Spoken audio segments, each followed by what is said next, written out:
Yeah, there I am. There I am. Hi, thank you so much for joining us today. So this is Solid Ground's second social justice salon. And the purpose of these events, we really want this to be a community conversation. Our first was in May, and we focused on housing and homelessness. And this one is focused on youth development. And youth development means a lot of things and is a broad category.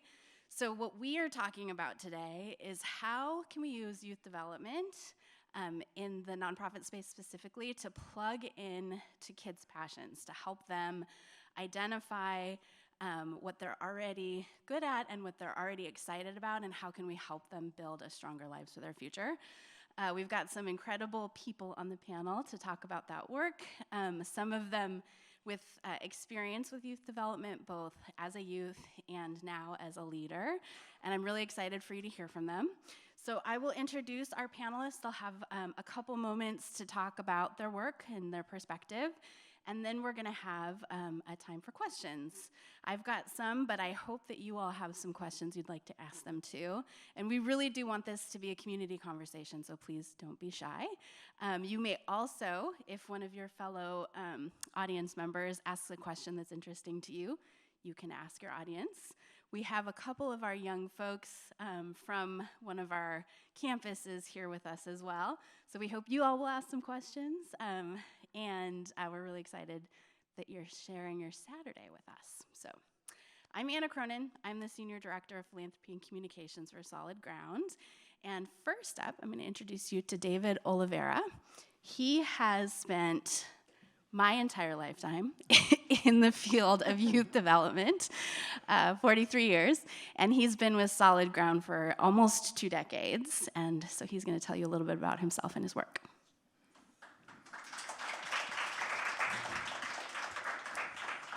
Okay, yeah, my name is David Richard Oliveira. I'm originally from San Diego.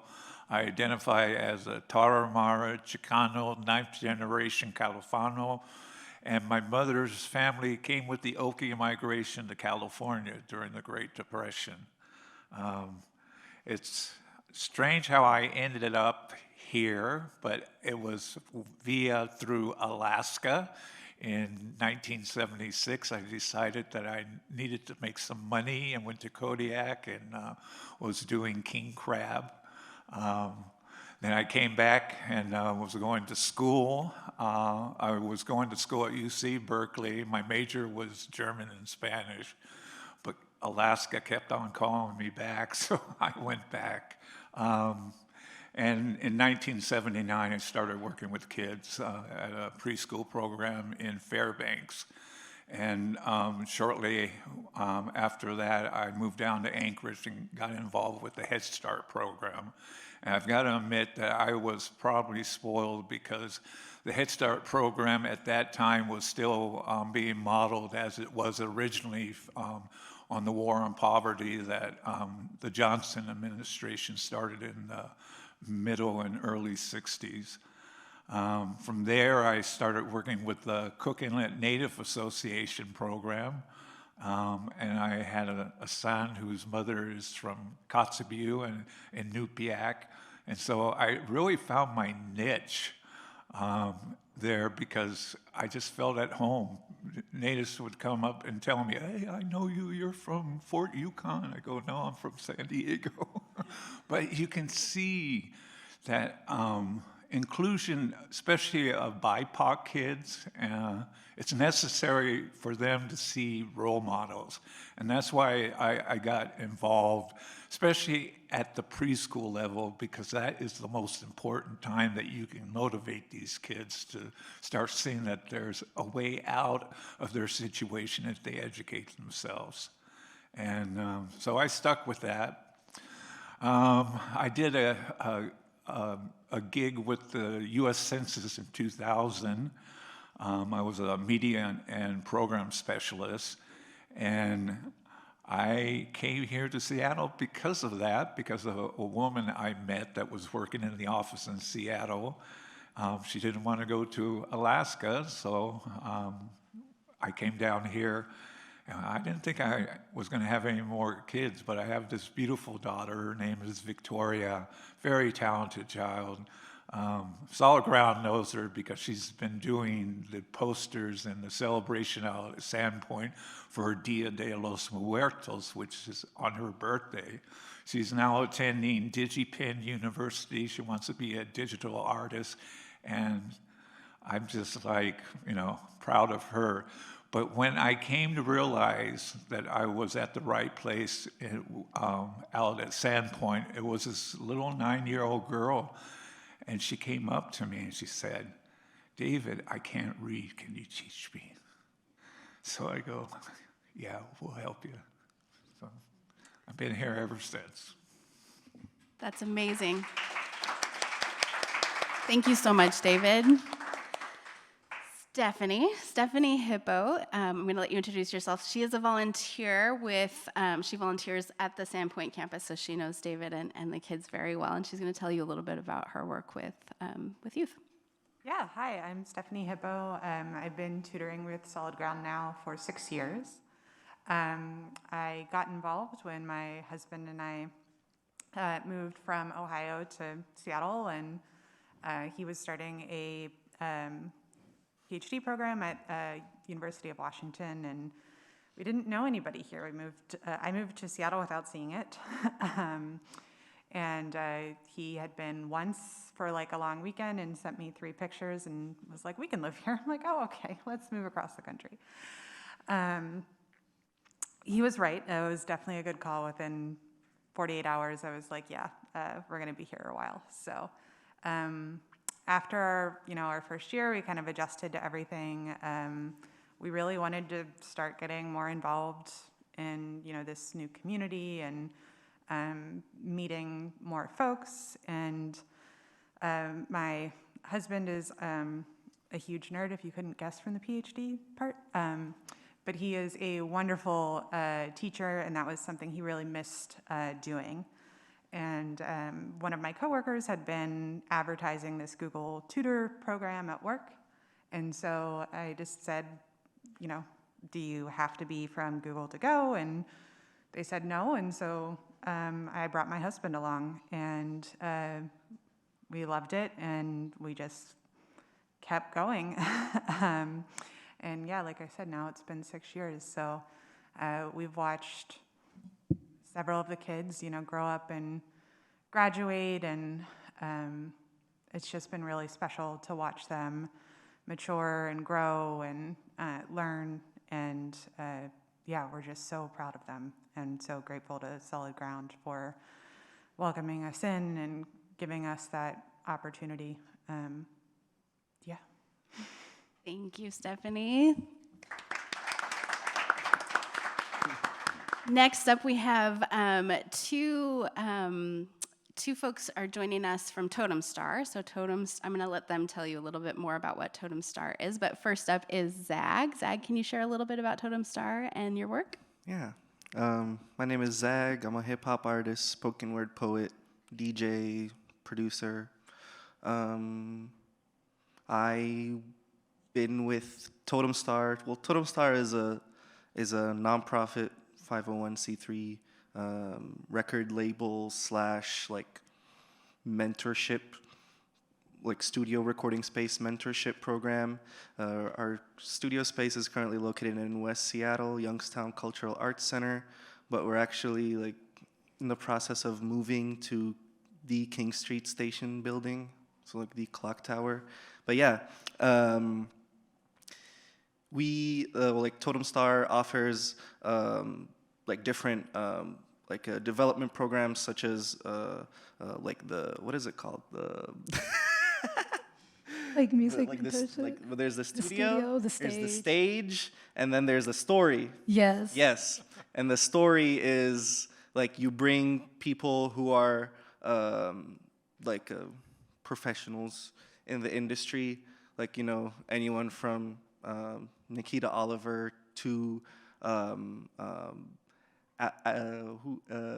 We had like Rel do it. We've had a lot of people Be do it. Free. We had Gabriel Teodros. Had a We lot. had Sir Mix-a-Lot's manager.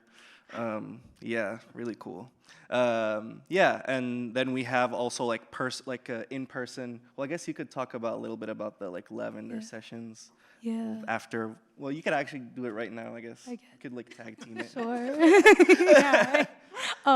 Yeah, lavender sessions is a big thing about Totem Star is that like you can't like artists are not just going to create art like just on their own with no support, no community. A big aspect is building that community, supporting artists as people as well as like their creative endeavors. And so we just noticed that there was a lot of like isolation that like women and non-binary artists were feeling, especially like women and non-binary artists of color. And so we created the Lavender Sessions, which is like just for us to like talk about our struggles, to find community, to network. And so we make a lot of art during those sessions, but sometimes we just talk and sometimes we just vent. And like it started kind of small, and now it's a good little bit of us, and it's a really important community space that like we fostered. So yeah.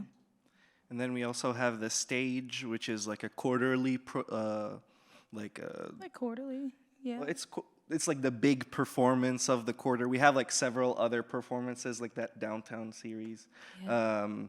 But basically, every quarter we have this big performance. It's like in winter, it's Winter Magic. Summer is summer kickoff. Yeah.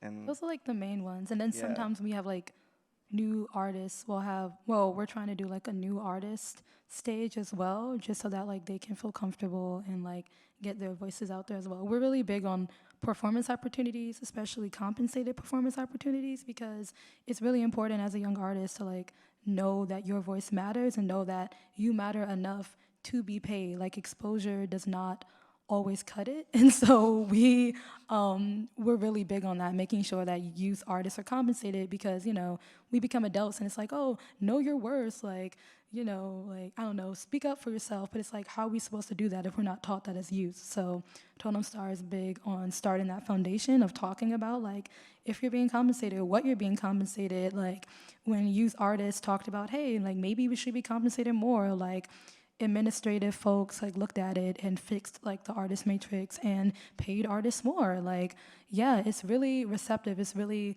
community based. It's really one of my favorite places. And the what is it called? The TLC. TLC. Yeah. It's like an artist board. Yeah, it's like the artist board where they basically, like, they have a say in, or like they get to it's like a, I don't know, like it's a little an artist board. union, I guess, or like representatives of like artists at Totem Star, and they, you know, say, hey, we as artists think that we should get paid more, or I'm co-chairing that, so a lot of it, yeah, like just different things, because sometimes it's hard to like talk to like the grown-ups, but it's nice to talk to like artists who are on the board if anyone has any issues, even like personal things. Like part of the reason why Lavender Sessions started was because people were like, with this being a mostly like hip-hop based org, a lot of it is like cishet men doing this, and like we noticed that like some of the conversations surrounding the art form were a little harmful, but we were like, how do we be a part of hip hop culture as well, but not feel like minimized as like gender marginalized people? And so, yeah, like we started that, and that was partially because of TLC, like having those conversations. So yeah. yeah, that is Totem Star. Yeah. Thanks, Zach. And Gray. So you're going to hear Zag and Aliana Gray perform at the very end of this. They're going to share their art with you. Each of them will perform 2 pieces. But Aliana, introduce yourself and talk a little bit about your work and how you come to youth development. Yeah, thank you so much. I'm Aliana Gray. I'm a singer, songwriter, spoken word artist in terms of creative endeavors. And then in terms of youth development, I'm a spoken lead over at Youth Speaks, which is like low-key my dream job. And then I also work for Totem Star. I co-chair their artist board, and I co-chair their DEI. I started this work because I've always wanted to be in the arts. Like, I remember being like a little kid and watching the Grammys or the Soul Train Awards and seeing these people perform, and during the commercial break, because like DVR wasn't like super prevalent, during the commercial break, running to the bathroom and like trying to mimic like how they sounded and all of that. And it was just like, I had a very naive view of like creativity and art and like creative youth spaces. And so, yeah, I just always wanted to do it. So I started doing musical theater, and it taught me a lot of what I know, but it was also really bad for my mental and emotional health. Like, a lot of the spaces were very, very white, and they said, oh, like, we're diverse, we're inclusive, but they were not diverse and not inclusive. Like, I remember being maybe like 12 or 13, and my musical theater director was like, hey, you know, like, what's your like dream role? And I think I said I wanted to be like the witch from Into the Woods, and being told that that wasn't realistic for me, that something more realistic would be like a secretary or like someone's like sassy, like whatever character. And as a young kid, like having to constantly hear that and having to constantly like feel like an outlier was really detrimental to my mental health. And so I kind of took a break from performing, but I did what I recommend like every artist do: start teaching, start becoming the change that you want to see. And so I started CITing for musical theater camps, and I was that youth counselor who was like finding the problem kids, or being, people would put me with the problem kids, and I would listen to them, and I was like, oh no, like, you're not a problem kid, they're just not heard. Like, it's not our job as adults to pick favorites. Like, we need to treat everybody kindly. And so I tried to do that. And I was still just feeling like something was missing. I still wanted to do music. That was the goal, that was the dream. So then I got down with Totem Star. I met Pac, I met Zag. It's actually really cool being on this lineup with Zag, because as a spoken word artist, like, I showed him one of my first poems and was like, what do you think? So it's really cool to be here with you. But yeah, I started Totem Star, and that was the first time I felt safe, because so many like youth orgs want to be like, oh, like, we're one big family, and then you get there and it's like so cliquish. And what people don't understand is that, like, besides being a high schooler, when you have like adults who are supposed to like be good examples, when they also have a high school like mindset and like low-key support the bullies and everyone, like, that's not great. But the second I got there, I felt at home, I felt valued, especially as an artist. Like, so many times I try to like talk to people about my art form, and they'd push me into like a certain category, and they wouldn't let me like explore like the full extent of my creativity. And I remember having a studio session with Matt, who's one of our artist mentors, and him asking me, hey, what do you want to do? And I was like, what do you mean, what do I want to do? He was like, what do you want to do? Like, whatever you want to do, I'm going to help you with. And it was beautiful. And I met so many beautiful people there. And that was kind of my like high school career. And I remember turning 18 and being really happy to turn 18, but also really sad, because I felt like I was going to be abandoned. Like, these were these high school orgs who changed me as a person, who poured so much into me, and like, they gave me the tools to succeed in like the real adult world. But I still just felt like, whoa, like, what's gonna happen not being able to go to these places? But it was really beautiful going to Totem Star, because Pac, the co-founder, found ways for me to participate and found ways for me to like be a leader within that community. And so I went from just being an artist to now being a part of board meetings, to now like co-chairing stuff, to being a safe space for other artists. So yeah, like, in terms of goals, I'm still pretty young, I'm only 20, but in terms of goals, I would love eventually to just create like an artist adjacent cohort, because I talk to so many people, and like, they feel like they have to work with unsafe people in order to get stuff done. And I just want to be able to create something where people can feel safe, and like, people can work like within their communities and like expand their communities. And so yeah, that's a little bit about me. Activism and art kind of go hand in hand, and I'm always trying to find like ways to intersect that. Thank you. Thank you all, and thank you all for your time today. So now I'm going to ask you some questions, and feel free at any time if any of you all have questions or want to hear more about something that I'm asking. But Aliana, you said something about really what was important for you is to be seen and heard, and to also make sure you're making space for others to be seen and heard. And I would love to hear from you, like, how do you do that for other youth? How do you make sure that you're making space for them, especially having just come from that more recently. Give us some examples of how you do that. Yeah, of course. A big thing for me is collaboration over inclusivity. I feel like a lot of spaces think about being inclusive, and I feel like over long term it doesn't really work, because when you think about inclusivity, it's like, okay, this is my space, and I'm allowing you to be in it.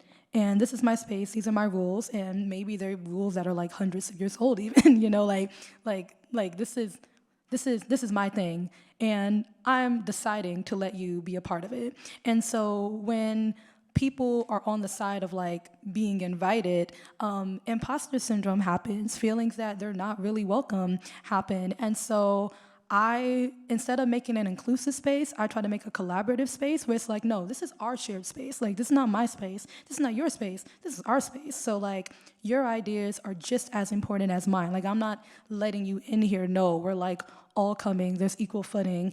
And just listening to people, like taking time to really hear what they have to say. Also, even in terms of like speaking, because part of the reasons why I do the work that I do, there was a time when I was like visiting family in New York. I was getting my hair done, and there was this girl there, and she kept looking at me, and I was like, "Why are you staring at me?" Because like when New Yorkers stare at you, that's usually not good. So I was just like, "Why is she staring at me?" And as she was coming out, she was like, "Yo, like you talk really proper," and I'd had like people say that to me almost as like an insult, and so I didn't really know how to feel about it. But then she like continued, and she was like, no, like that's such a good thing, because I have like there's so many things that I want to do, but because of the way I talk, people won't listen. But like you talk proper, like you talk well, so people will listen to you, and like you can get opportunities. And that just stuck with me, because I was like, her ideas are just as important as mine.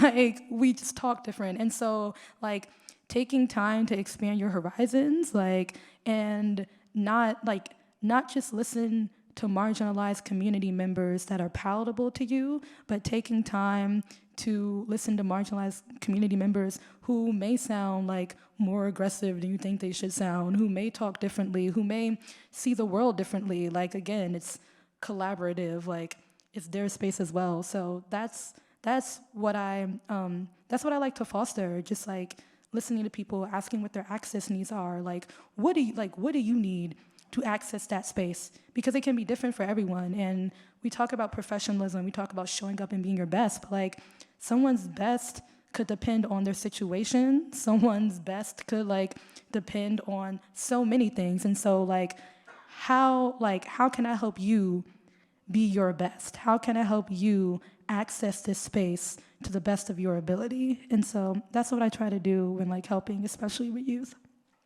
Thank you. David, same question, right? I feel like your work in the children's programs, you work with all different ages, right? And you've worked with all different ages. So I imagine that helping a 4-year-old feel seen and heard is very different than helping a 16-year-old feel seen and heard. But how do you foster that sort of relationship with the youth you work with? Well, I reflect back being a father too, so and I did get my start with early childhood education, but you watch these kids grow up and you want to encourage them. One of the reasons why I stuck with early childhood education, there were very few male role models, especially male role models of color. And I found that up in Alaska, they have the rural Head Start programs, and they're all run by the village. So, you know, the Native youth out there get to see it, but in urban centers, not so much. You know, I was a strong advocate for trying to get more role models, you know, especially in classrooms and teachers for BIPOC kids. And I knew the demographics were coming. And so we really need to prepare these kids and give each kid the opportunity. There was, when I first started at Sandpoint, there was this little sign that was on this desk, and I have it to this day, and it says, "It takes a village to raise a child." And that's what it does. It's not just the parents, any adult. I've come to learn that even with teenagers, especially teenagers, it's nice to say, hello, how are you doing? They're surprised because you show concern. That's all that's needed. They just need to know that there's people out there that care about them.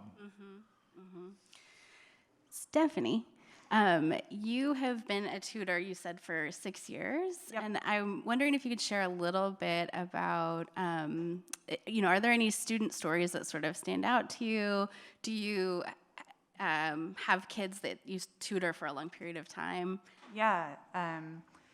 One of the most rewarding things, I was talking to David about this earlier, just getting to watch them grow up, having been there this long now. And yeah, quite frankly, there were some that were a bigger handful than they used to be.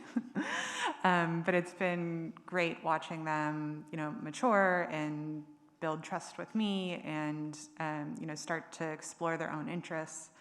And, one of the students that I started working with, Megadis, is at University of Washington now, studying computer science. And I remember when she first told me she was going to go try out Girls Who Code, I was secretly thrilled and didn't want to show too much. I'm like, oh, I think you will really like this, but let me know. And we came back after that summer, and the first week back, she was telling me about it at tutoring and things like that. And so she started taking some computer programming classes, and so I got to sit there and help her learn how to debug a program, or eventually how to interview for internships and things like that. And it really meant a lot to me to get to see her, go from needing help with homework to needing help with career stuff, and then to not need me anymore. And I only recently became a mom, but that when they are all grown up, it's bittersweet. You're both happy and proud, and also it's a end of an era kind of thing. But I'm so proud of her, and I believe it was last summer. She sent me an email and she was like, well, what do I do if I have 2 internship offers? And I was like, and you get to choose. And she's like, won't the other company be sad? And I'm like, they'll get over it and probably try to recruit you again. It's okay. And so just things like that. It's always been really important to me, especially in tech, to increase representation. Being a woman in tech, I'm a white woman in tech.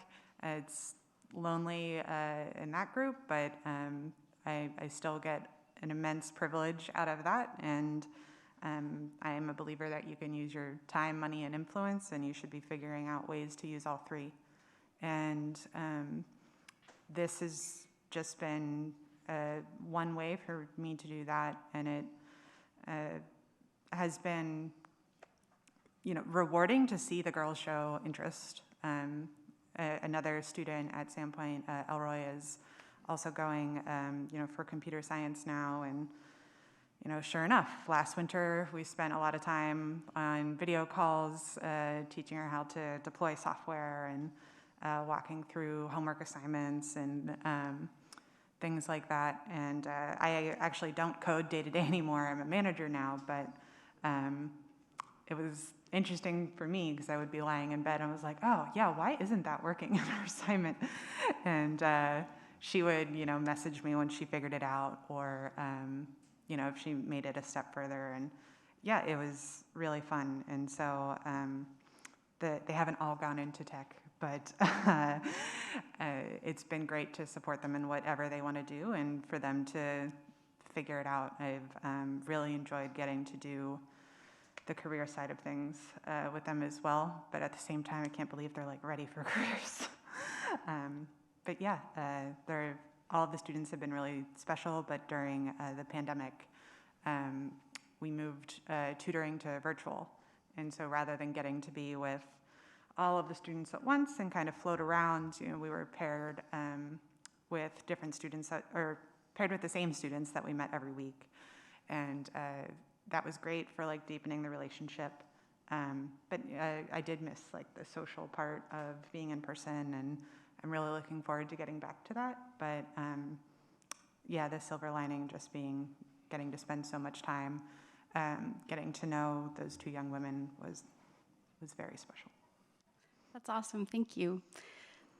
Zag, so one of the things that really spoke to me about Totem Star's work, and that you both of you kind of mentioned, is that there's a youth development piece that helps youth find community, find their voice, and find some confidence. But then there's a leadership development piece that goes beyond, right?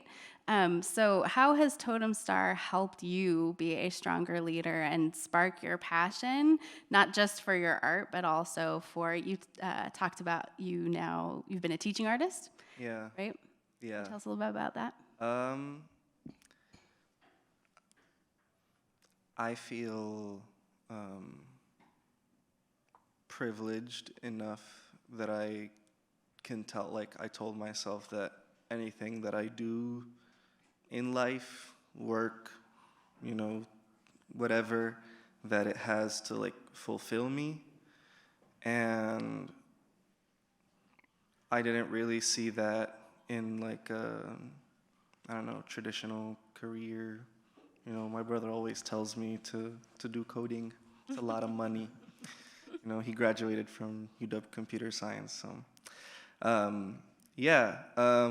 but to me, you know, I started going to Totem Star as a junior in high school, and being there and seeing how, you know, Pac and Thad and Paul interact with us. And I mean, the studio itself was very small, so like we kind of had to like really get to know each other.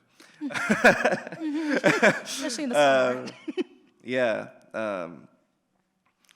And so it felt like something that I was interested in, where like, you know, at some point, you know, Pac would tell me, oh, just, you know, help this other, you know, artists out with what they're working on. And so I would like start recording, and then, you know, doing them, oh, what if you do this, or what if you do that, or, you know, us sitting together and like talking about, you know, the spoken word poems and stuff like that. And it felt very rewarding to me to give,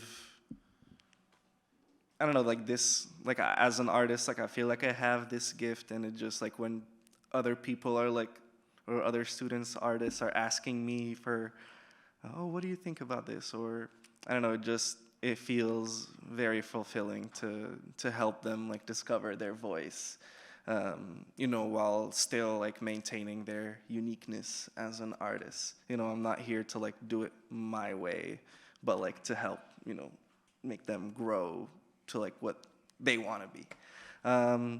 Yeah, and so then, you know, they offered me like a internship position, and I was like, yeah, and yeah.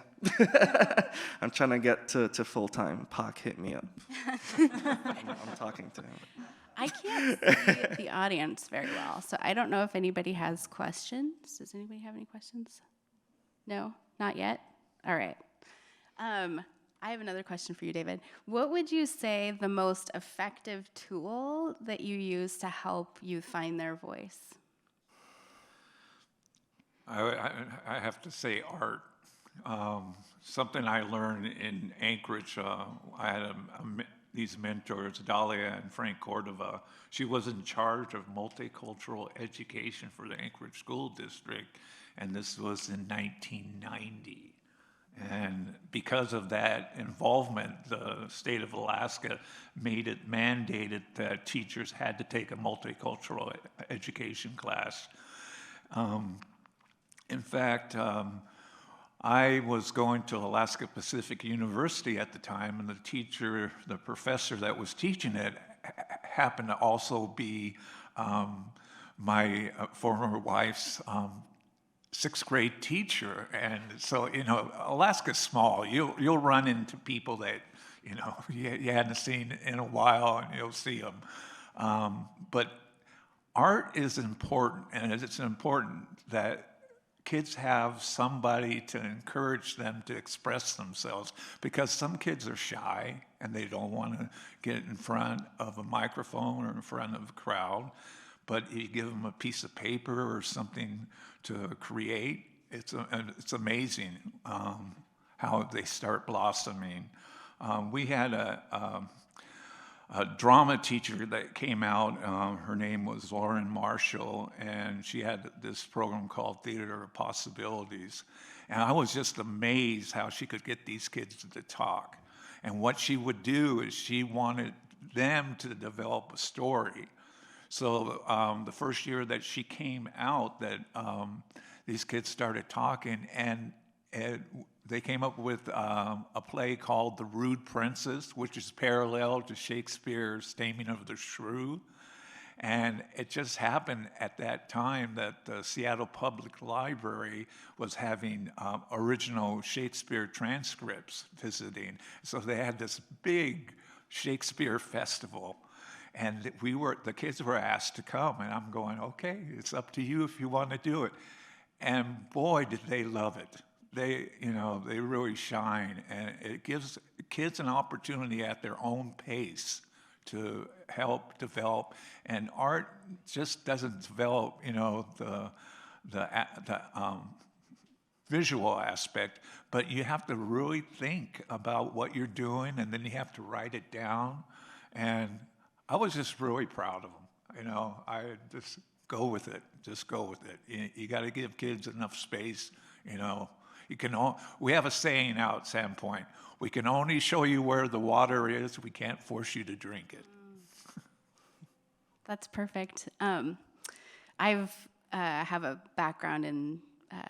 My mom is a music and drama teacher, so I've seen that too. There's something about the art specifically, but I think the same is true of STEM now, and that was sort of what I saw in Mekity's story specifically. Was because of my experience with art, I've seen how art can engage your brain in a different way and give you confidence and help you, have more empathy as you sort of listen to music of someone else's story, or if it's theater, you're sort of stepping into someone else's story. But there was something to Mekity's story about how realizing that coding was fun and realizing that coding could be a game, how that opened her future, right? How that sort of made her realize that this is not something she wants to pursue just because it's going to give her the higher paying job or whatever, but that it is something that she's good at, she's passionate about, it's fun. Yeah. And then she went on to actually co-found a group within Girls Who Code that specifically is for young women of color, a vastly underrepresented group in the computer sciences. So I think without the help of Stephanie and Oliver and David and some of the people in the children's programs at Sandpoint, where she was able to explore that and really dig into her passion, I wonder what it would have looked different for her if she hadn't had that ability. Aliana, you mentioned that Youth Speaks is your dream job. Can you tell us a little bit about how that sparks your passion and how you are giving to those young folks? Yeah. So I started as an intern there. It was a spokes program. It's actually interesting. I was volunteering at Town Hall, and someone who works there told me about it, and was like, oh, it's this poetry internship. And at that point, I considered myself just a singer. I would write songs all the time, but I was writing songs and spoken word is totally different. But I was interested, and that's something that I would say for any youth who wants to be in the arts, learn to say yes. Say yes now, think about how to do it after. Just say yes, you'll figure it out. And so I was yeah, sure. And I applied. And most of these things that seem super exclusive are not super exclusive. Again, you're being led to water, you got to decide if you want to hydrate or not, and so I did it. And I got in. I was shocked. I was why? But I got in. I met Will Giles, the programs coordinator there. And I just remember telling them, I was like, I'm not a poet. Like, I'm down to learn, but I'm not a poet. And I low-key got peer pressured into doing slam. And it was interesting because, like, I was always an art kid. Like, the most athletic thing I did was horseback riding. And I low-key started that because I didn't want to wear, like, gross, sweaty jerseys. And I liked that you could be pretty and sit atop a horse. And so, like, competition, I was always competitive, but there was just nothing I could be competitive in. So when I discovered slam, I was like, wait a minute. I can compete for writing and spitting poetry and like pair with that musical theater background. I was like, oh, bet, like I can definitely perform these pieces. And then like this was also 2020. And so it was around that time when like everywhere I looked, there were like vivid photos and images and videos of people who looked like me dying. And growing up where I grew up, it was just this like assumption that like if you can be one of the good ones, then you can like avoid like, you know, stuff that's happening. And then I looked and I was like, no, like that's just not, it's not factual. Like there's no such thing. Like, you know, respectability politics is really, really iffy. But yeah, so I had all these emotions and all these feelings, and slam was the only safe space where I could express anger and like be okay to express anger and like be okay to like talk about these issues. And so I started slamming, I started doing all of that, and like it being there was so nice because I was supported. Like nobody told me to like tone down my story. Nobody tried to mince my words. Like I would go into spaces and there would be crowds of like mostly white people. And even if it was like my mentor Will would be backstage clapping, cheering loudly, being like, you got this, like helping me. And so I started that. And then, like I said, you know, I turned 18 and I was like, well, what do I do now?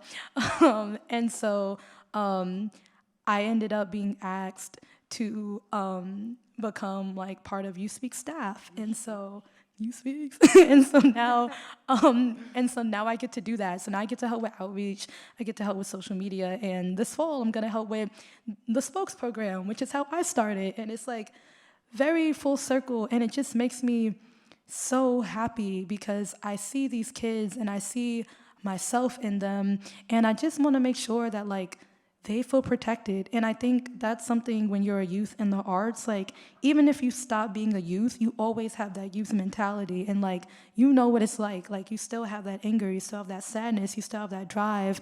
And sometimes you realize that like, it may be too late to like fix some of that yourself, but you can definitely help fix that for like generations coming afterwards. And so like, a lot of it was me sitting down and being like, okay, like how can I stop these things from happening to people coming up behind me? How can I make sure that things are safer in the same way like people like Will, people like Pocket Totem Star, like did that for me. And so, yeah, like that's kind of how I started and that's what I do. For youth there, I just like hype them up about their poetry and like I'm always down to read it and like give feedback or not give feedback. Like that's a big part of the listening. Sometimes they just want to spit and they just want to say what they want to say and just have someone be like, yo, I'm proud of you. Like, you did that. And I'm kind of at that age where it's like, I'm young enough to be relatable, but like old enough where they're like, oh, like, you may know what you're talking about, but like, they feel safe telling me about the stories behind their poems and reading this. So I just try to be available to them to like teach them what like healthy interactions look like and like help prepare them as best as I can for like being a working artist. Thank you. That's amazing. Stephanie, so Aliana just spoke a little bit about representation and how meaningful it is to her to see people that look like her. And you talked a little bit about how in the coding world at Google there aren't a lot of women. Did you have someone in your life sort of help you, an adult when you were younger, pave this path for you, or how did you find the confidence to be a woman who codes? Yeah. You know, my path was through a bunch of different things, but I had some spectacular teachers in junior high and high school that were just always nothing but encouraging. Actually, when I go back home, I'm from Pennsylvania, I still sometimes get drinks now with my 8th grade science teacher. But I had all of these women that just never made it seem like it was weird that I was good at math and science and liked it and wanted to learn more. I was also very competitive. I was a basketball kid in junior high, and I remember my math counts coach fighting with my basketball coach that it was like okay for me to be late to practice to come work on math for an hour after school. And so it never felt weird to me. And I took a computer programming class when I was a sophomore in high school. And I remember sitting down and thinking like, oh, it's such a funny coincidence that there are only 2 other women in the class. And I'm like, oh, haha, funny how that worked out. And it didn't really, faze me. And Mr. Melcher was my teacher, and I had a lot of fun with it. And I signed up to take his AP course the following year. He had the nerve to retire, and I had a new teacher instead. But some of those same girls showed up. We had a great time, and I sort of got a little frustrated when I started applying to college. The first guidance counselor I talked to, she was like, oh, you're a girl that's good at math and science, like you should become a nurse. And that's nothing to nurses. I actually come from a family of nurses, but I don't do blood well. I can't watch needles or anything like that. So that was gonna be a clear no-go. But once I got older, I realized how weird it was that I was being sort of pushed into the women as caretakers role, and without being asked what I wanted to do or considering other options. Thankfully, I had another guidance counselor that knew me a bit better, and when we met, to talk about college applications and stuff, she was like, oh, like engineering, right? And I said, yeah. And she was the one that encouraged me to take that first programming class. And so I actually went to college for biomedical engineering at first, and looking back, I think that was me trying to compensate for the caretaking kind of part of it that I had been pushed into. And a year into engineering school, I had taken my programming class that was required, and I had a frank, not very encouraging discussion with the professor, but it was the one that I needed, and I switched out of the major and into computer science and didn't really look back. But I've had all of these teachers and professors that have just pushed me and have been what I needed at the time, and I think we have a responsibility to pay that forward, when people do that for us. Oddly enough, my job during college was in a career center. It is the only job I've had where I've worked with only women. And it was my first job I had reporting to a woman. She and I still keep in touch. But I learned a lot there too about having confidence in my career, how to interview, how to do resume reviews. And so that's a big part of my mentoring now still too. I think when I was applying for jobs, it was crucial that I had that background, even if I don't think I really appreciated it at the time. And now that I'm on the other side of things, conducting the interviews, I try to make sure that I can still, reach students that maybe don't have access to the kind of preparation that I have. So Mec and I did a lot of mock interviews, and I just tell them, like, this is not for you to impress me. This is for us to figure out what you need to study and review before you go into interviews. And so I had people invest that time in me, and I want to pay it forward. And then, with Mecca starting her group and paying that forward, I think that's how the industry gets better, and it can be slow and painful, but you do see the wheels turning. And I hope those teachers know that everything they invested and to me, it made a difference to me, and I'm trying to make sure I carry that torch forward. But that was my village growing up, and I'm still very, very grateful for it.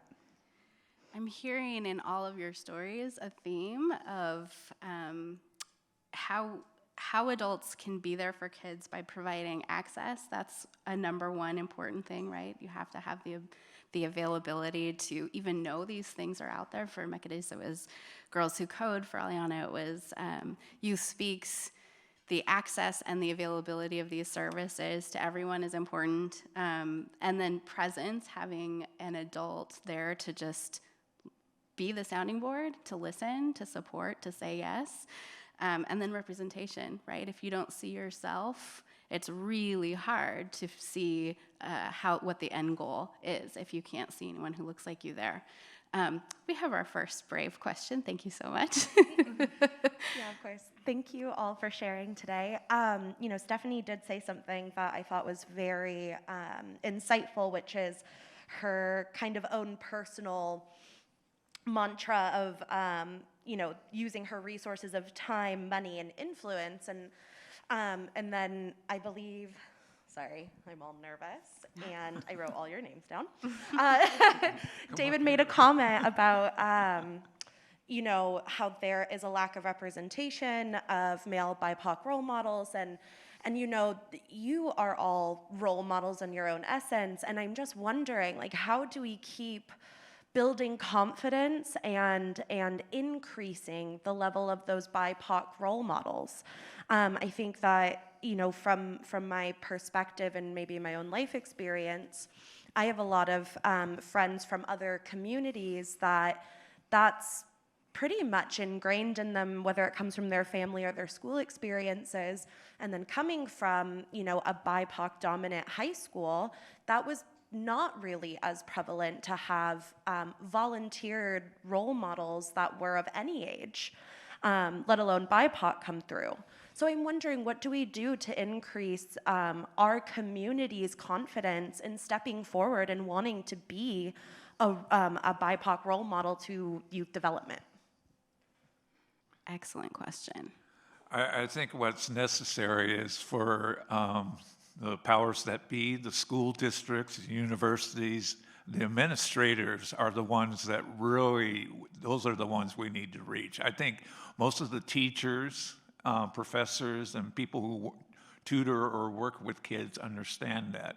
But there's a transition going on in this country right now. We're still dealing with, the ghost of slavery. That has never been rectified. The situation with indigenous people is just starting to come to light. And we need to really, reflect on our own history, but also teach it to children, all children, because the American experience has not just been with white Europeans. There were people here before they came, and then they brought slaves here, and they've integrated. It reminds me, I just have to make a pitch. You have to go see the Elvis movie. You really do. Because I used to think, I didn't like Elvis because he shook hands with President Nixon that time. And then watching where he grew up, and he hung out on Beale Street. He didn't want to do the country western stuff, man. I took my daughter and her mother to go see that movie, and her mother was just cracking up. Elvis the pelvis? It's a sad story, but this is, there's a lot of stories out there that have not, been told. And this is, encouraging kids to express themselves. But we need to get the people who hold the strings of the purses to realize that diversity will only empower us and enhance this country more. I grew up in Egypt, and only with my dad's, it was just my dad there since I was 8. My dad had to go to work. He was a college professor. Come back. as fast as he can to make us food. And he would like prepare a lot of like food and then put it in the deep freezer, and then so he could easily take it out and cook it or whatever. And I would always tell him like, oh, you should take me to like football practice. I call it football, y'all call it soccer here. Yes, I see you with the sound of the shirt.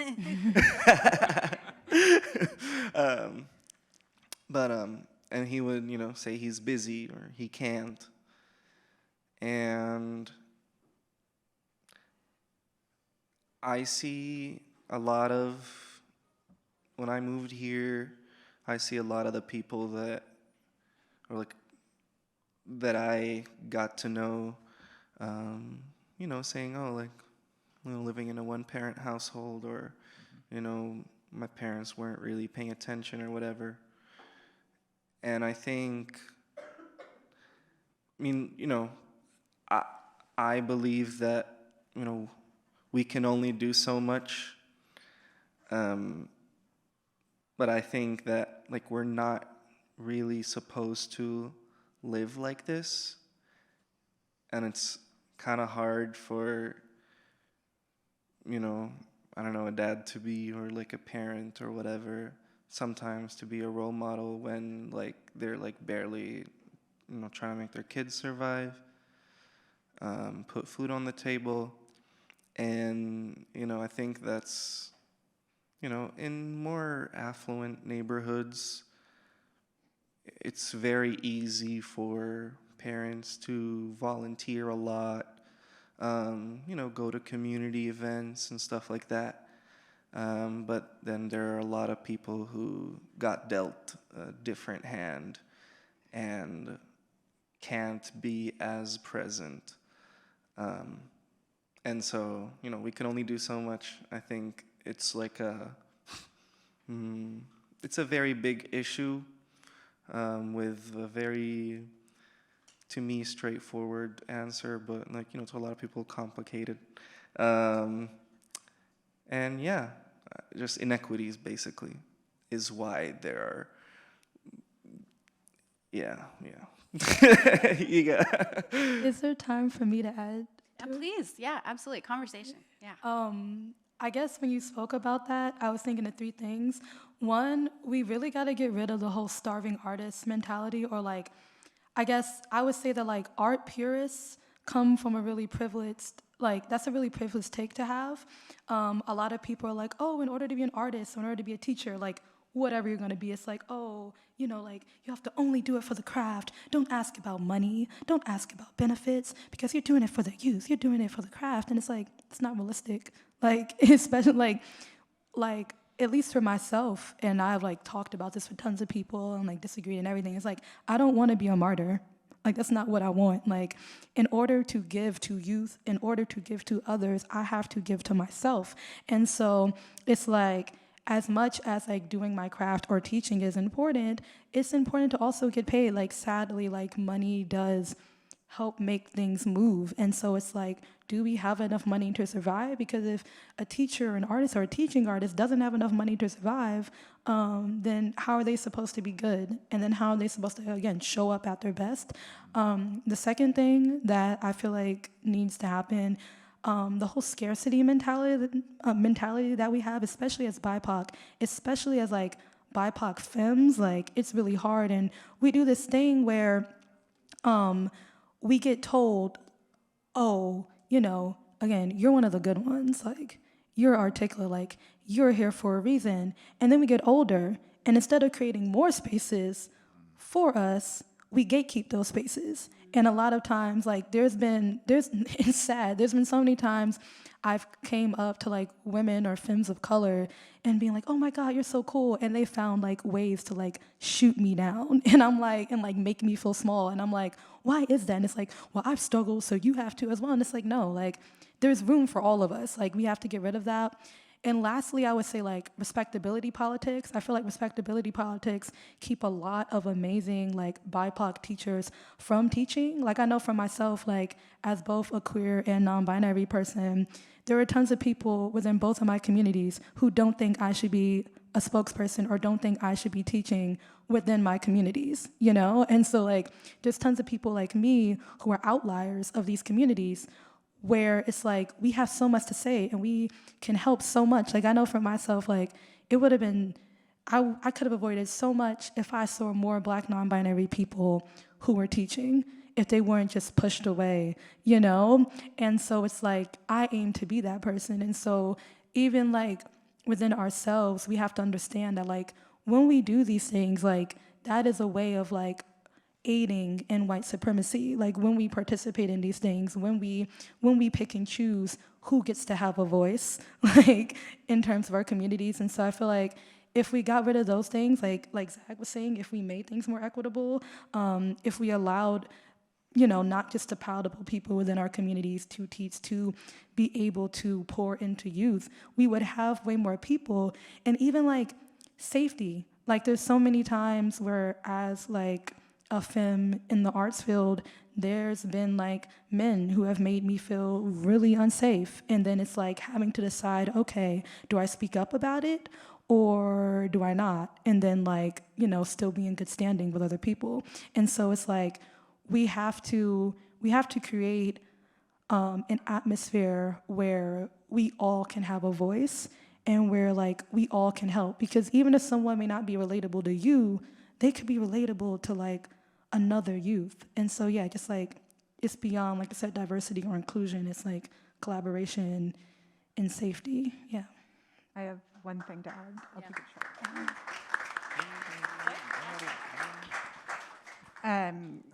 I could listen to Elena all day. That was great. But one of the things that has enabled me to work with Solid Ground that I would love to see more, especially from more privileged employers in the area, I get 20 hours of work time every year that it's all paid, I can go volunteer. And then Google matches every volunteer hour. I think it's like $10 an hour right now towards the organization. But that flexibility does allow other folks to get involved who might otherwise not be able to. One of the things that I do think happens a lot for underrepresented groups is you can kind of get this diversity tax after a while. And especially in tech, for a lot of people, like, hey, I am the woman SRE they know. And so when they want to invite a woman to events so that the representation is there, I have to be more selective these days because that does cut into my career if that's not being recognized, as part of my job.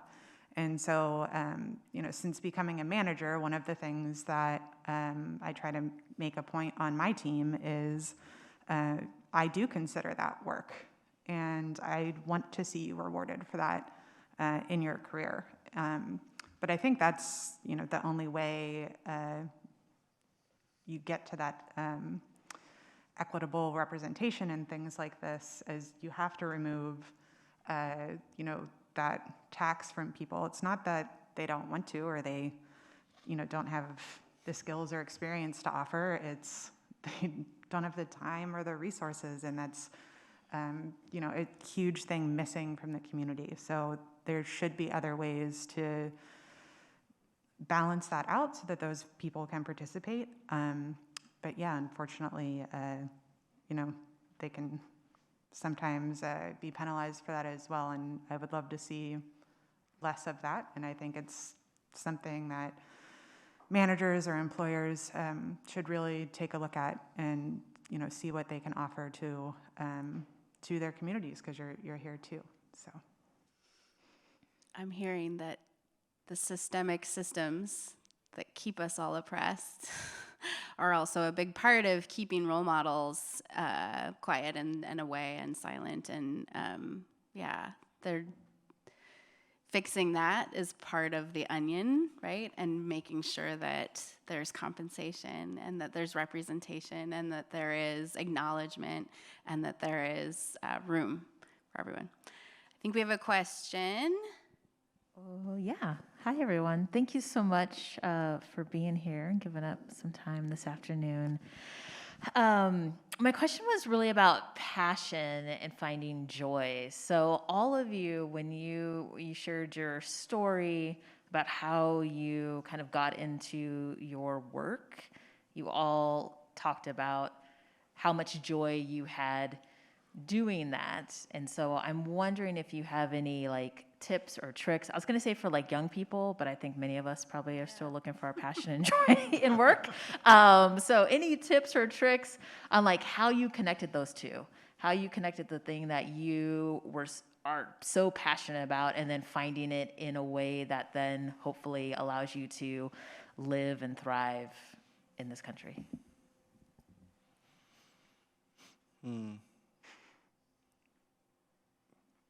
I mean, I kind of moved to the part of why I moved to this country is to like pursue my passion. So it's kind of like a weird like.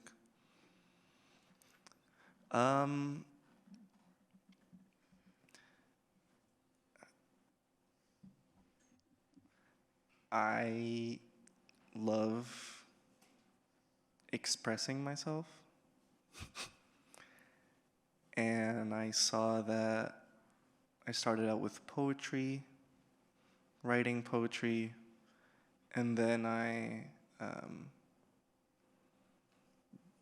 started getting more into hip hop. And then what made me like the tip or the trick that I did was I told my dad that I wanted to become a doctor here. And then instead, at the beginning of my senior year, and my dad is telling me, okay, so what college are you going to go to? I applied to UW just because that's what my dad told me, because initially I came here because my brother was in UW. I knew I wasn't going to get in. I'm not really, in the traditional sense, like academically inclined.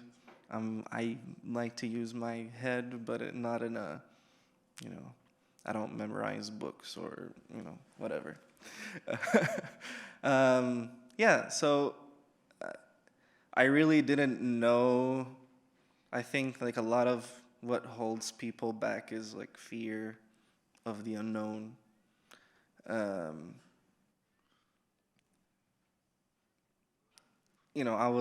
I guess like I made that decision in a time where I didn't have like bills to pay, so it was easier for me. But, I guess hypothetically, if you were to have a lot of money and you could easily retire and you don't want to do what you're doing anymore and you want to do something totally different, go for it. Obviously, those that don't have the funds or are not capable of doing that, you can do that on a smaller scale, like just dedicating more time to doing what you love. I mean, I haven't made a single cent out of like releasing like my music on like streaming platforms or whatever, but I spent some money on my studio, and I love recording, I love making music.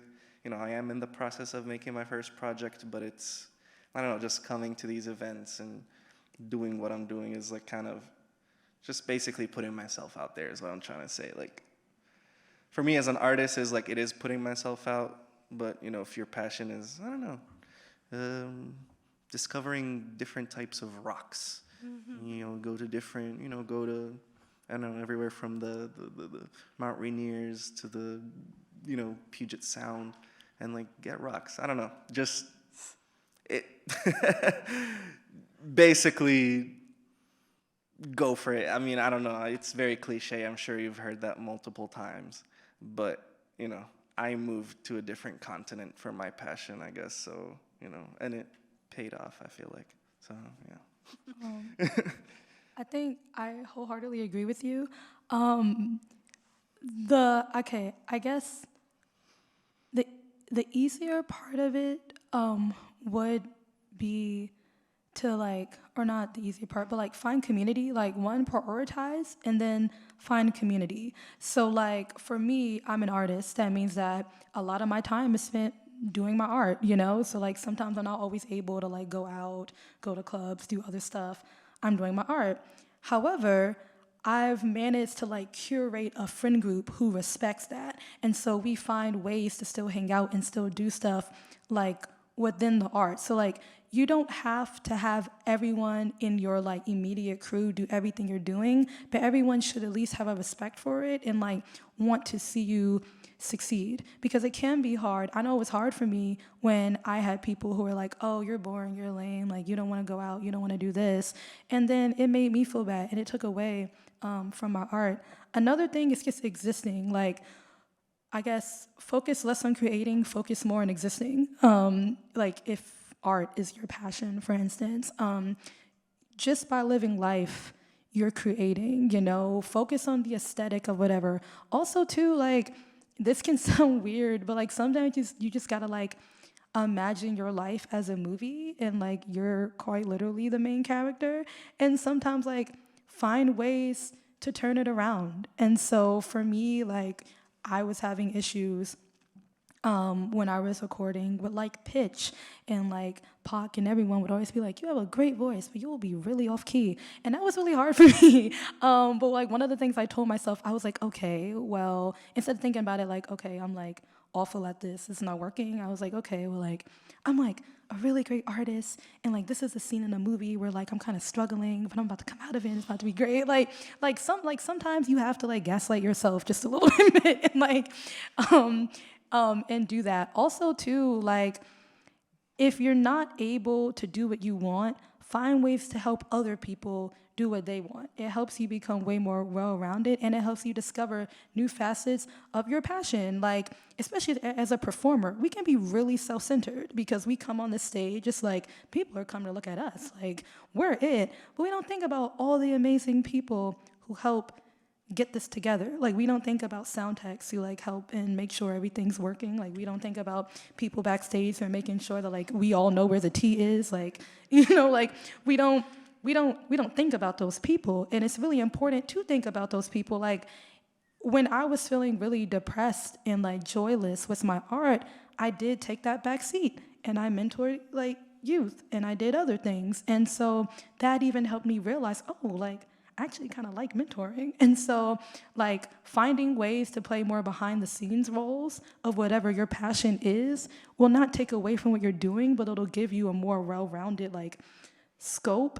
And then I think the last thing is figuring out what parts of yourself you want to present to the world and what parts of yourself you don't, especially as like a young person. If I'm giving this information for young people, like we're always on social media, we're always posting this, posting that, and like for lack of better words, some people are praying for your downfall. Like some people do not want to like see you like succeed. And so learning like when to be like, oh, I got this opportunity, this is great, versus like when to like only tell your close homies. Like there's some art pieces where probably the only person who will see it is like me and my mentor Will.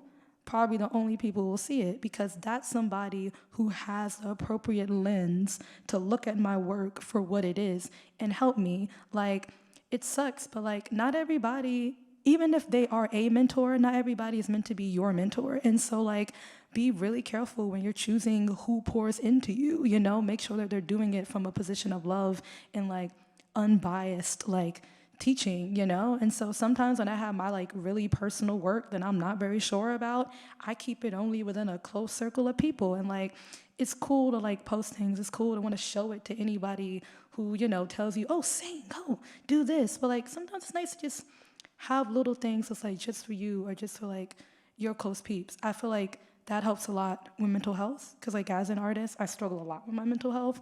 Those things have helped. And maybe like doing something you're bad at. I love the arts. I'm pretty okay at like all different types of performance arts. Visual arts is what I suck at. I'm terrible at it. I do it though because it's not something that I want to make money out of. So finding different like sectors of your passion that are not going to make you any money. Like, You still want to get paid though. well, yeah, of course, but like, You're just talking about. but like wanna that's get why you have other things. compensated. No, exactly. Like, get compensated for your main stuff, but have stuff that you're not going to make any money out of. You're not going to do anything. Like, just to remind yourself of that joy, because especially if you're a young person, there's so much pressure to like be amazing, to like do this great work, and sometimes it's just nice to like get back into the fun of it. Remind yourself why you even wanted to do this stuff in the first place. So yeah, that would be what I would say in terms of like taking care of oneself and like maintaining that passion. I have seen that with a lot of the students tutoring too. Like, you're never gonna find math is your passion if you come and say, I'm not good at math, I hate it. But when students start coming to us, normally after they build a little trust with us and say, I need help figuring this out, well, then they have a chance. And that getting them to just try more things and kind of giving them permission to be bad at stuff at first, it's like, okay, that's fine. That the first step of being good at something is sucking at something, and it takes practice. And so I know for me, I am not very musically inclined. My husband very much is, and we joke about that sometimes. But like, it probably was a good decision for little Stephanie to quit the clarinet, right? That like I got to go try literally anything else. But I was glad that I tried it. I gave it a shot and, moved on. But if you don't try things, you're never going to know. And so I think encouraging kids and trying to find that balance of sticking with something long enough to see if this is something you enjoy versus, knowing when you need to move on to the next thing. It can be difficult, but, that is a skill of that growth mindset that will benefit them for a long time in life. That's not just something for kids. Yeah, I found my passion working with kids when I did move to Alaska and went to a native village, and then just realized, that I had a childhood, a really good childhood. And I'm watching some of the families growing up in this village of Kotzebue, saying, I regret the fact that I used to get upset because I grew up in a Navy family. I was a Navy brat, and all the other Navy brats were traveling around, but we had to stay in San Diego because of what my father was doing as a SEAL instructor in the Navy. But when I went up there, I realized, oh my gosh, most kids don't realize until that frontal cortex develops, and then they realize that what their parents were doing. Fortunately, I was able to reflect that back to my parents before both of them passed on. But I think the most important thing is just finding your niche, thinking not just with your mind and your pocketbook, but think with your heart. That's where the true answers will come from. Thank you all. We're going to take one more question. First, before we do, I want to say thank you all so much. This has been an incredible conversation. This community is so lucky to have all of you, and the young people in this community are so lucky to have all of you.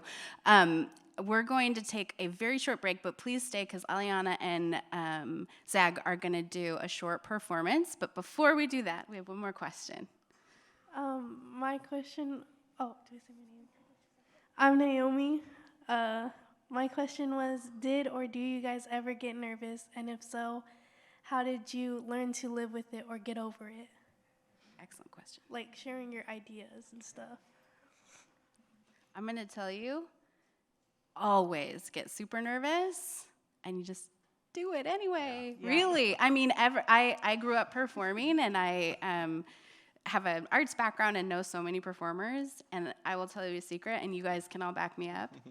100% of them feel nervous before they get on stage. 100% of them. You have to, find I do the one trick. And I know you didn't ask me, so I apologize. I'll let you all talk in a minute.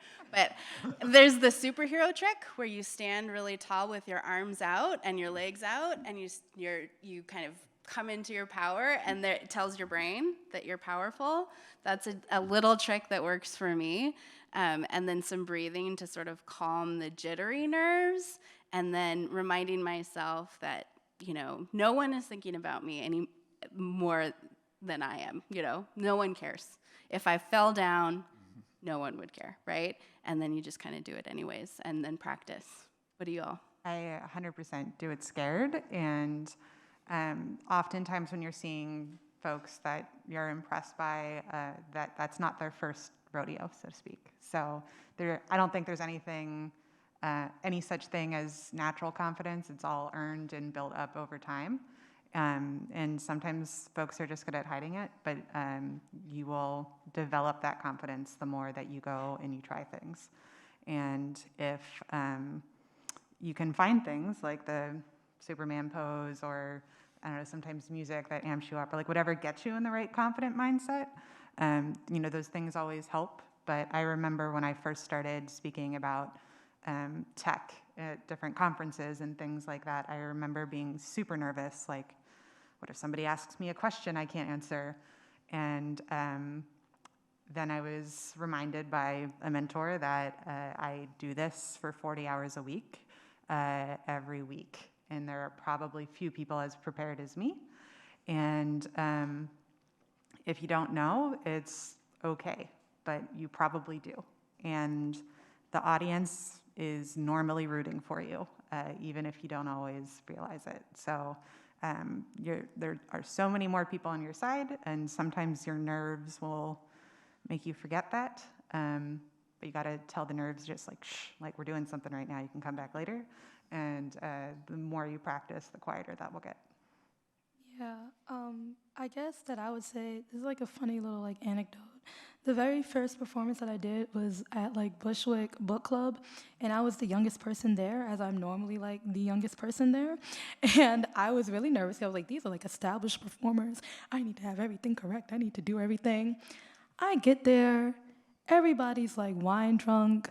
Everybody's like, I'm like talking to the coordinator. It's like, oh my gosh, what's my intro gonna be? Everything. Somebody's like, you know what? I'm gonna just like take another shot. Whatever comes out my mouth comes out my mouth. I was like, whoa. So like most of the time, like people are chilling. Like also too, like nerves are literally just energy. Like everything is literally energy. Nerves are just energy, and energy is important. And energy can be transformed. So if you're nervous, that is a strong feeling. That is an amazing feeling. So like take those nerves and transform it into a passion. Take those nerves and transform it into whatever. And then like the last thing that I'll say, because like imposter syndrome is real. And if you're like the only Black or brown person, the only queer person, the youngest person, as I've been like all three of those, something that my mom told me, and it will always stick with me, is that you're here for a reason. And like beyond that, let's just say that like,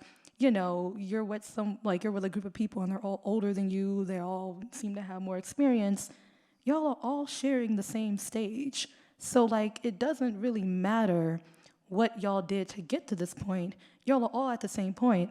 And if anything, it might even be a little more impressive that you're sharing the stage with people who you're intimidated by, because it took you like half the time or a quarter of the time or whatever to get to the same place the other people are at, which is like super impressive. And at the end of the day, like I said, it doesn't really matter people's past.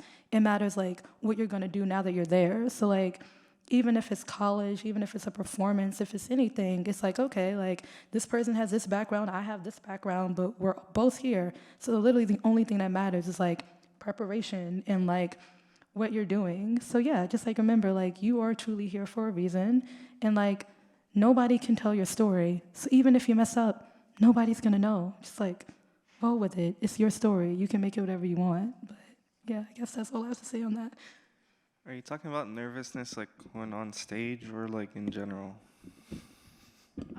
Like in general, or both, I guess. Yeah, I mean, I've had like anxiety since forever. um,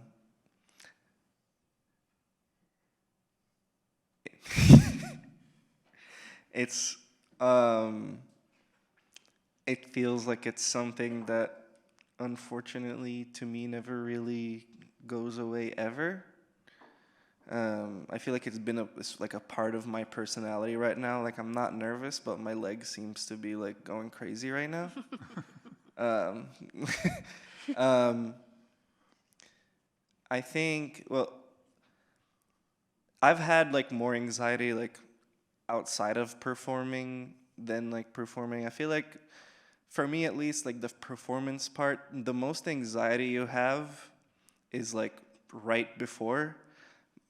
That then when you're on stage, it's like you're on autopilot almost.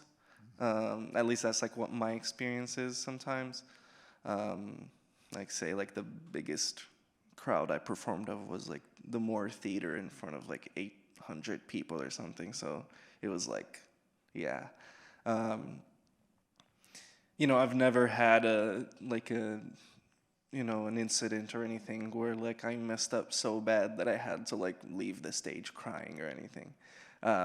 Most of the time, and like I think not you as you, but like, every person like everyone gives like more importance to like how they feel about everything, or like make it bigger than like what it really is, while like, after the event or whatever, like most people are gonna go home and like won't remember this, like whatever, like, like won't remember you messing up or anything. Like don't put it in your head like, oh, I'm gonna like, I'm gonna be viral, people are gonna like make fun of me, whatever. They can't tell most of the time. Yeah, also, I mean, if you're like performing or singing, like sometimes I miss a word and then I just like pick it up and like in a way that like it's not noticeable. But I think, but generally, like for performing, it takes just like getting used to, while like the regular anxiety, I guess it is, unfortunately, like we are living, like one thing very important to recognize is that we are not meant to live the way we are living right now. We're not meant to be constantly in contact with people around the world through Facebook or through like phone calls. Yes, it is good technology. I'm not saying go go live in the woods, but like recognize that we are not meant to like hear what everyone thinks about whatever's going on, that it's just this overflow of information. And that's why like anxiety levels are higher than, say, I don't know, like I'm not a researcher, but like, I've read research papers about like cortisol levels like increasing like exponentially from like the 50s. I think it is because of like the amount of like things that are trying to grab our attention. And so like in general anxiety, I think, I believe in clearing your mind through meditation, listening to music. Something that I love doing. I love putting on my headphones and listening to like calming, relaxing music. Same. With like the little, birds or like the waterfall sounds or whatever. And just because it is like something to like you focus on, and then it keeps your mind off everything else. Yeah, just taking it easy, recognizing that the problem is not with you, with anyone, but it is with how we live. And that basically like don't say, oh, like if say like you need, like I take medication. At first I was like is there something wrong with me? Like, why am I taking medication? But then it's like, no, it's something wrong with how we're living, and we're not really supposed to be exposed to all these stimulants all at once. That's why we're taking medication, And so, yeah. Yeah. So You know, just it's yes. very human to be nervous. And I discovered that the hard way, but I had these mentors that pushed me, especially when it came to issues in education. And I never thought I would be one of these people that would make, speeches in front of the school board advocating for a more diverse curriculum, inclusive curriculum that include all people, especially BIPOC history. But if you're not nervous, there's something wrong. There is definitely something wrong because you're not doing it exactly for the reason that you want to. You're nervous because you have something to say, and if you don't share it, the world will not know. That is an excellent way to end this wonderful conversation. Thank you, David. Thank you, Stephanie, Zag, Aliana. So we're just going to take less than 5 minutes or so to scooch the chairs to the side, and then we're going to hear this art that Aliana and Zag were talking about. So give us just a couple moments. Thank you all for hanging out. We probably have 10 minutes max. Zag is going to come back on and perform 2 numbers, and then Aliana is going to perform 2 numbers. So welcome, Zag.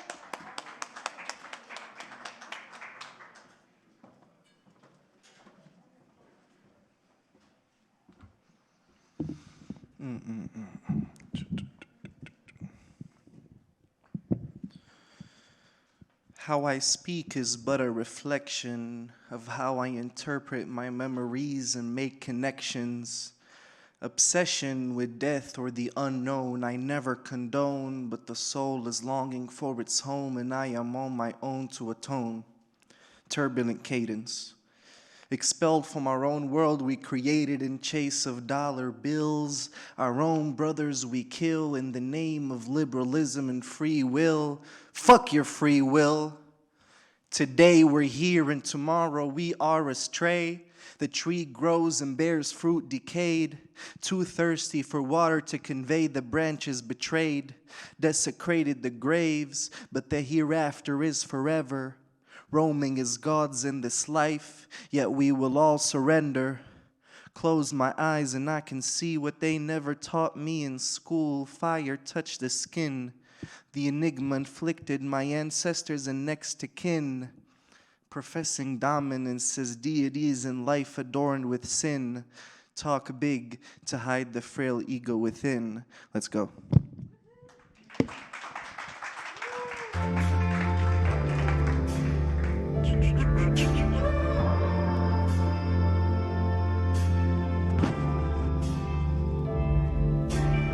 Never took a dollar from the devil he was offering. Always searching for the truth in this maze called life. Wandering, pondering if we already in hell. Wondering when I'ma wake up again. Lost like the Ark of the Covenant. Departed Egypt trying to be relevant. Landed in Rain City from the desert that's heaven sent. But still thirsty for recognition. I took the journey, praying to God that I'm worthy. Still dirty with sin, may I be showered with His mercy. Acknowledging that the self is prone to fault indeed. On the inside, greed from rotten seeds grow weeds. But I want to see light, haqq al-yaqeen, no gahim.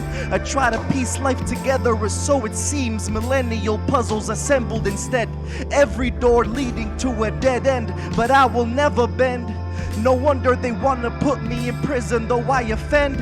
I do it eloquently and for a reason and still repent. Ideologies warring inside the mind. Religion and culture intertwined, frowned upon by both, but still seek refuge with the divine. At least 1,000 times a day.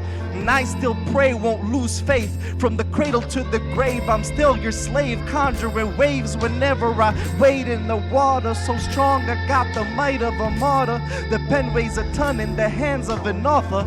Can heal a believer or scared the evilest monsters. I write for those with a conscience, fighting for a better future than this nonsense. Too much information to process. That's why I search for the stress and they call it ADHD. I call it setting your mind free.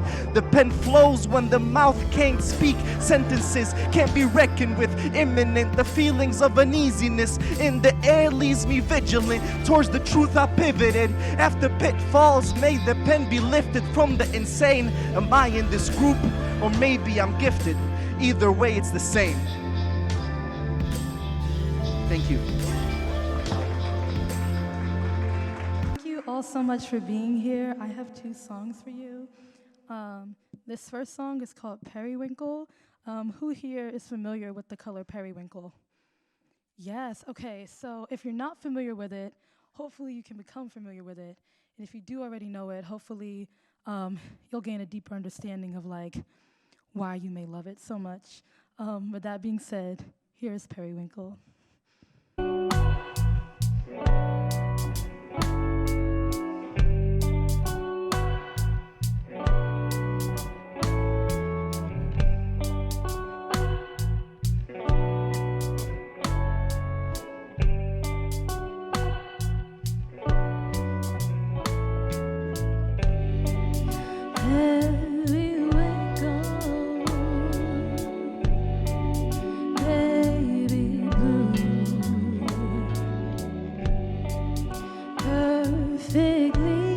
Aesthetic,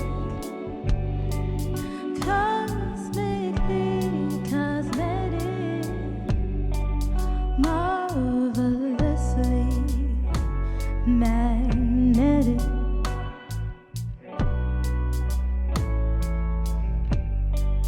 Periwinkle,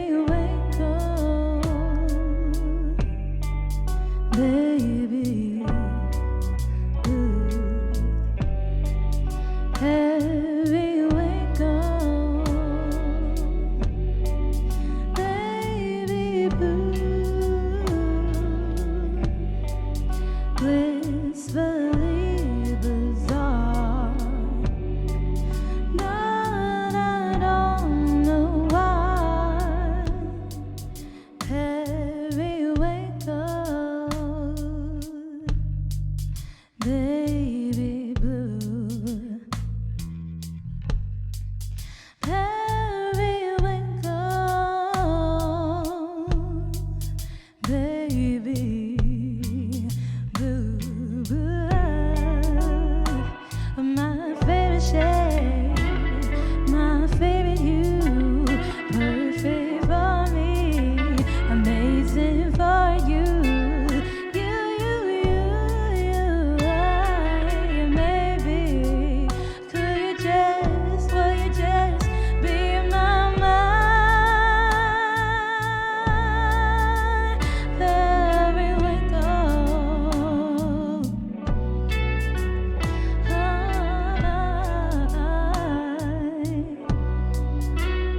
baby blue, me and you, my periwinkle.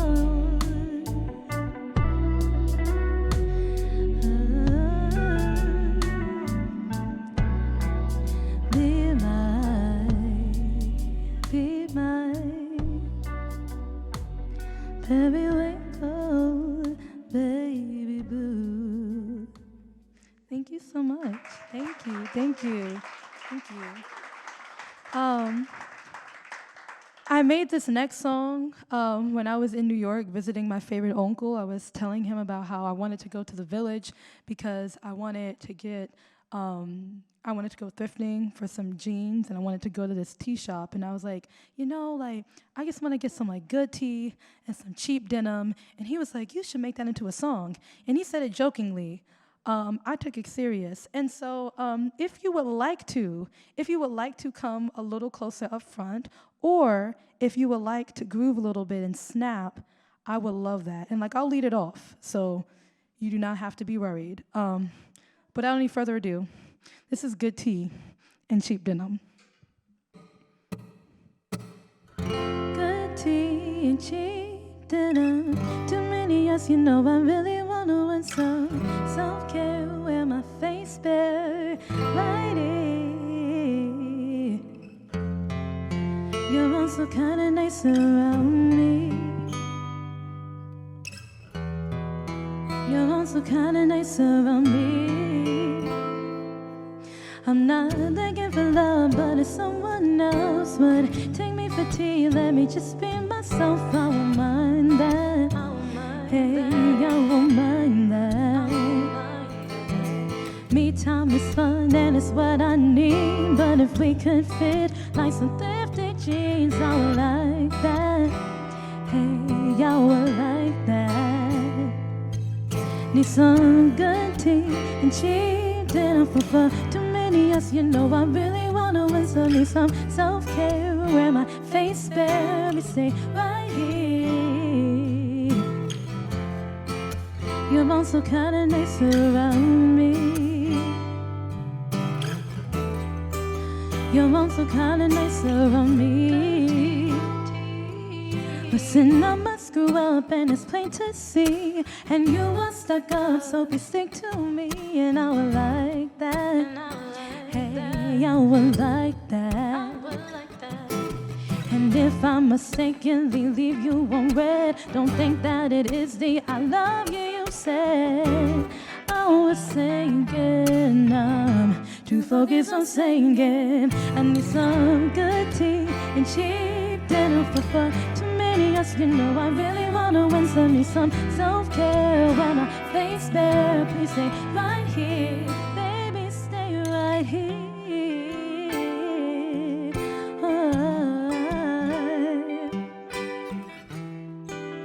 How y'all feeling about this one? Good tea, good tea. It's not that I do not care, it's that I care too much. So I learned to thrift some cheap dinner, because it never fades and it always stays after we fall out of touch. It's not that you do not matter, or that humor matters more, but I need what those sleeves can give me, cause that tea keeps me sane, some peace in my veins. If you don't want me no more, no, no, no, no, no, no, no, no, no.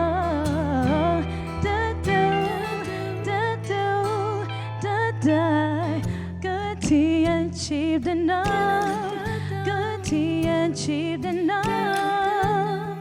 Da da da da, da da da da da.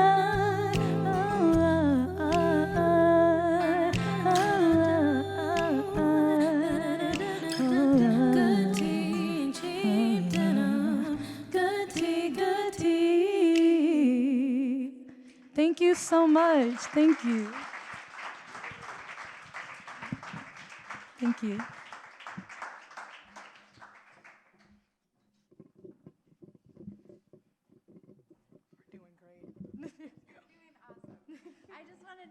All I wanted to say is thank you so much. Thank you for sharing your Saturday, your smoky, hot Saturday with us today.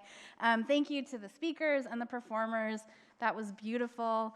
And I think, as I mentioned earlier, there were really some strong themes around representation, listening to these young people, being support, and helping them plug into their passions is going to change the world. So thank you for all listening and being a part of this today, and enjoy your Saturday.